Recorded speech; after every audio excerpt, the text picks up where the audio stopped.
गांव में डाकिया नया था। नाम उसका अमित था। शहर से आया था, पढ़ा लिखा था। उसे यह नौकरी मिलते ही खुशी हुई थी। सोचा था गांव की सेवा करेगा, पर यहां आकर मन उदास रहने लगा।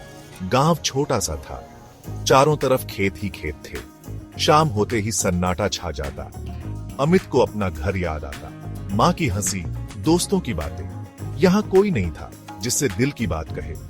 दिन में वह डाक बांटता, चिट्ठियां, पत्रिकाएं, मनी ऑर्डर।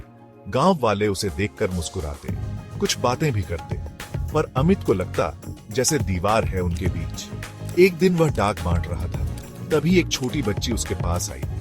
हाथ में एक फूल था। बच्ची ने मुस्कुराकर फूल उसे दिया। अमित का मन खिल उठा। बच्ची का नाम रिया था। वह रोज अमित से मिलने आती, कभी फूल लाती, कभी फल। अमित भी उसका इंतजार करने लगा। रिया से बातें करके उसे अच्छा लगता। रिया बहुत ही प्यारी बच्ची थी। उसकी उम्र बस 5 साल की थी, पर बातें ऐसी करती जैसे कोई समझदार इंसान हो। अमित उससे अपने मन की बातें कहने लगा। रिया भी ध्यान से उसकी बातें सुनती, कभी कभी अपनी छोटी छोटी बातों से उसे हंसा देती। धीरे धीरे दोनों में गहरी दोस्ती हो गई। अमित का अकेलापन दूर होने लगा। अब उसे गांव अच्छा लगने लगा था।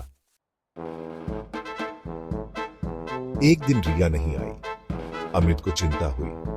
वह रिया के घर गया। वहां पता चला कि रिया बीमार है। उसे तेज बुखार था। अमित रोज रिया से मिलने जाता, उसे फल और खिलौने देता, पर रिया की तबीयत ज्यादा ही खराब होती गई। एक दिन सुबह ही खबर आई कि रिया नहीं रही। यह सुनकर अमित टूट गया। उसे विश्वास ही नहीं हो रहा था कि रिया उसे छोड़कर चली गई। रिया के जाने के बाद अमित फिर से अकेला हो गया था, पर अब उसे एक बात समझ में आ गई थी। जीवन बहुत छोटा है, हमें अपनों से प्यार करना चाहिए। अमित ने गांव वालों से घुलना मिलना शुरू कर दिया। उनकी सुख दुख में शामिल होने लगा। धीरे धीरे गांव वाले भी उसे अपना मानने लगे।